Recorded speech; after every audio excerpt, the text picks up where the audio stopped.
আচ্ছা, এখানে একটা লোক কি জানি বিক্রি করতেছে, দেখি উনি কি বিক্রি করতেছে, ওনার কাছে যাই। উনি খুব খুব অসহায় মানুষ, এখানে শরবত বিক্রি করতেছে। এই মামা দেখা যাচ্ছে অনেক কিছুই আছে, শরবত আছে, তারপরে পেয়ারা আছে, আম আছে। আপনারা ওনার কাছ থেকে কিছু কিনে খাবেন।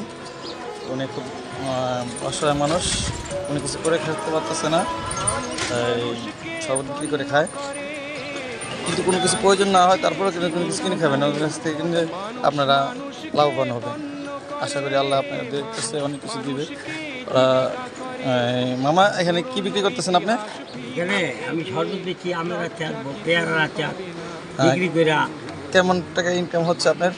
হয় 2-3টা দেওয়া হয়, তা দিয়ে আল্লাহ আপনাকে ওইভাবেই আর কি রাখছে নাকি? ইনশাআল্লাহ। যাই হোক, আপনি কিছু বলবেন? না না, এই আর বলা কিছু নেই।